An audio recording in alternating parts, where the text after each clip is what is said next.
Homili Minggu Biasa 15. Saudara-saudara terkasih, apakah menurut Anda ada setan? Ada? Ada setan? Ada roh jahat? Di mana? Di mana? Dalam gereja ini ada nggak? Ada? Dulu di mana? Mungkin ada di tempat dulu yang lagi kosong ini. Akhirnya apa? Siapa bilang ada setan? Dari mana Anda percaya bahwa ada setan? Pernah ketemu? Pernah berbicara dengan setan? Dari mana Anda tahu bahwa ada setan? Ayo. Jangan khayal langsung. Jangan-jangan katanya.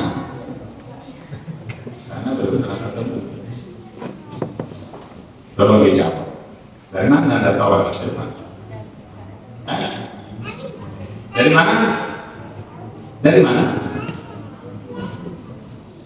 Baca Injil hari ini. Dari mana? Dari kitab suci. Ya. Tadi baca. Ia memberi kuasa kepada mereka. Ia memberi mereka kuasa atas roh jahat. Siapa yang bilang begitu? Siapa yang bilang begitu? Yesus. Berarti kita mendapatkan kepastian bahwa memang ada setan. Dari siapa? Dari Yesus sendiri. Nah, pertanyaan yang sering kali adalah, bukankah Yesus itu adalah Allah yang berkuasa? Kenapa dibiarkan setan gentayangan di dunia bersama dengan Anda, bersama dengan saya juga, bersama dengan kita? Nah, saya mengajak kita sekalian untuk mencoba mencerna apa yang dimaksud oleh Yesus dalam Injil hari ini dengan mengatakan bahwa Ia mengutus para muridnya dan kepada mereka diberi kuasa atas roh-roh jahat. Saudara-saudara terkasih, tentang setan dan tentang roh jahat pasti sering kita lihat. Mungkin juga sering kita perbincangkan. Tetapi pertanyaan saya adalah, siapa itu setan? Ada yang menjawab? Siapa itu setan? Di mana dia tinggal? Apa kerjanya? Siapa yang buat?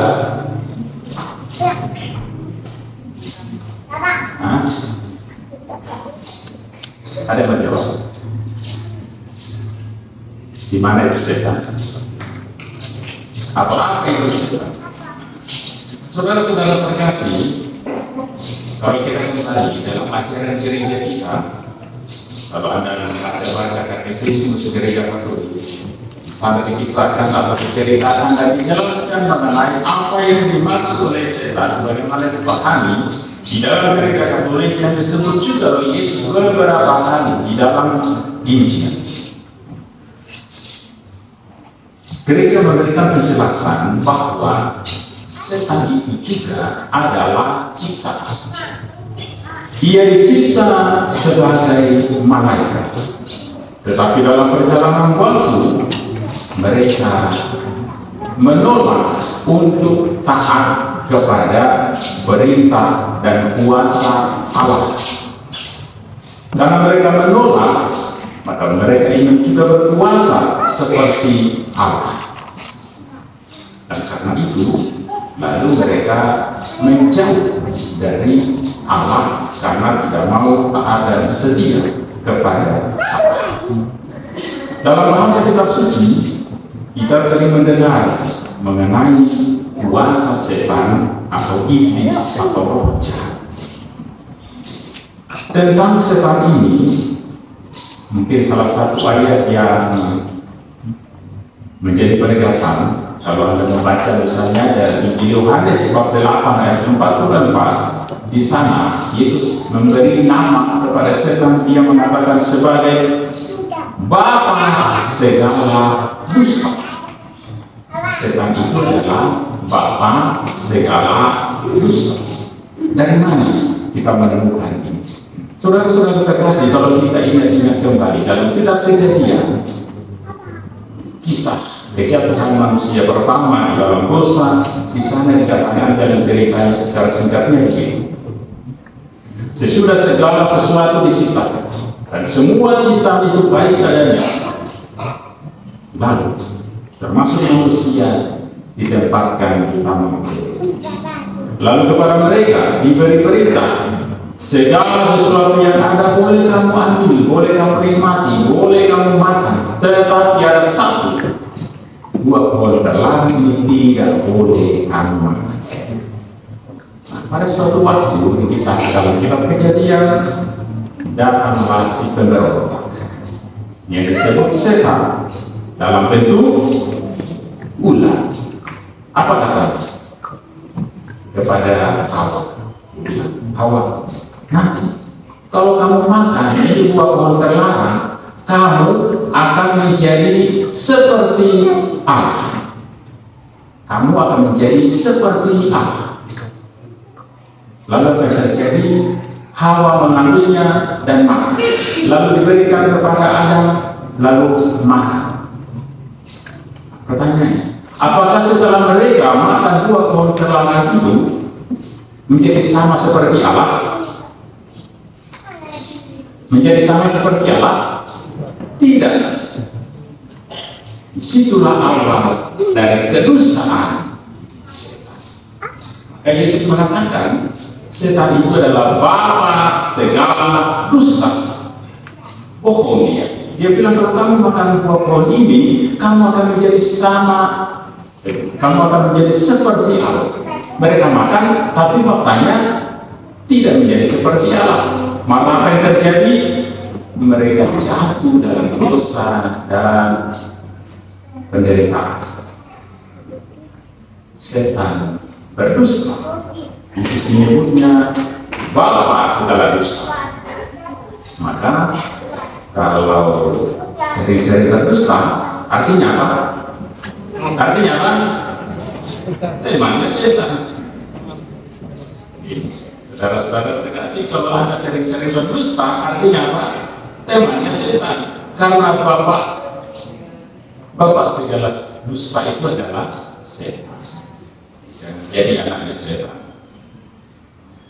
Lebih lanjut, saudara-saudara terkasih, dalam pengajaran gereja yang diambil dasarnya dari kitab suci, lalu seringkali dikisahkan bahwa dalam perjalanan sejarah umat manusia, termasuk umat Allah, bangsa terpilih, umat Israel, mereka juga sering digoda dan diganggu oleh setan untuk tidak taat dan tidak setia pada perintah dan kehendak Allah. Itu yang diceritakan dalam bacaan pertama hari ini, saudara-saudara terkasih.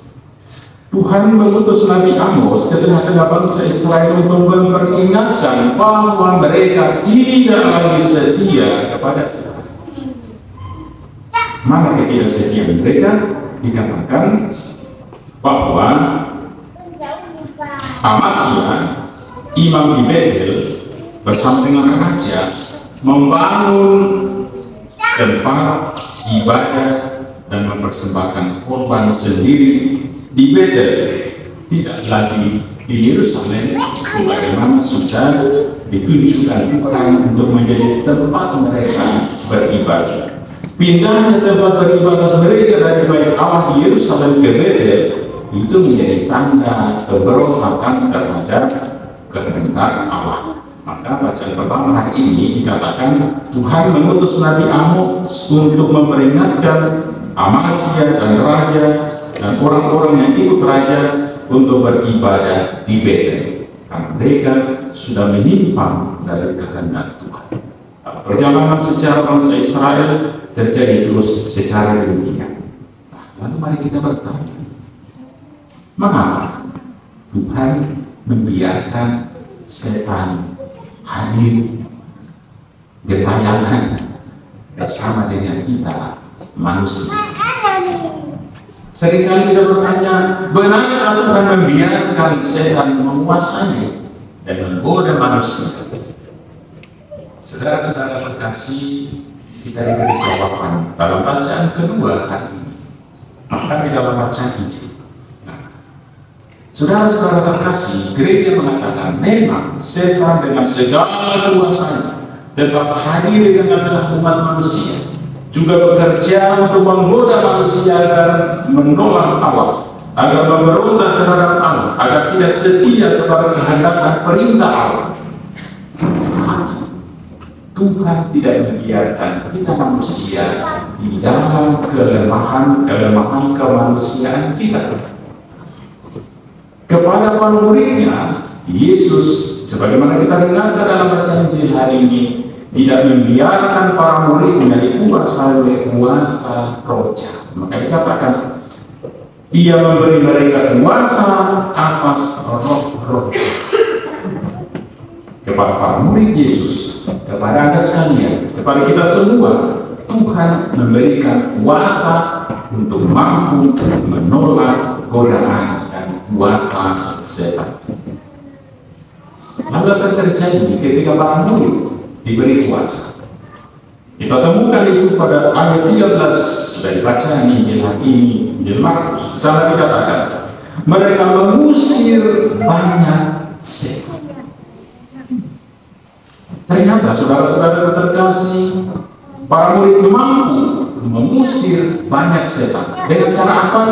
Dengan kuasa yang diterima dari Yesus sendiri. Maka saudara-saudara terkasih, bacaan-bacaan hari ini lalu mengingatkan kita bahwa sejatinya kita murid-murid Yesus diberi kebaikan di dalam diri kita masing-masing. Tetapi kadang-kala dalam perjalanan kehidupan kita memahami bahwa kebaikan itu kalah. Kita melakukan kelalaian, kesalahan dan dosa serta dusta. Kita bekerja sama dengan setan. Tetapi di sisi yang lain kita diingatkan juga bahwa sebenarnya kita juga diberi kemampuan dengan menjadi murid Yesus, dengan menerima sakramen baptis dan sakramen-sakramen yang lain. Itulah rahmat yang menguatkan kita untuk mengalahkan kuasa setan dan roh jahat.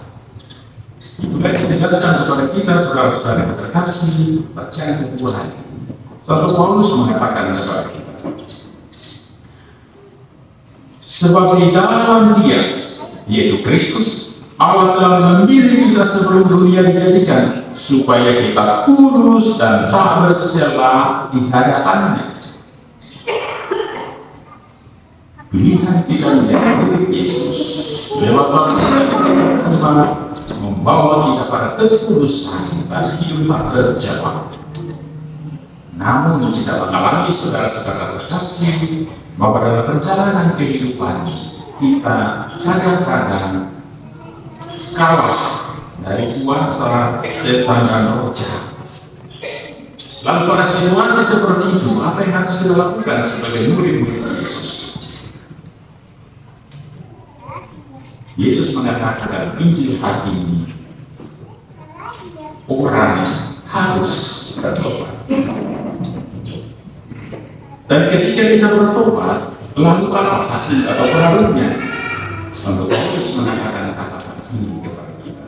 Sebab di dalam Kristus dan oleh darahnya kita beroleh penebusan, yaitu pengampunan dosa menurut kekayaan kasih karunia.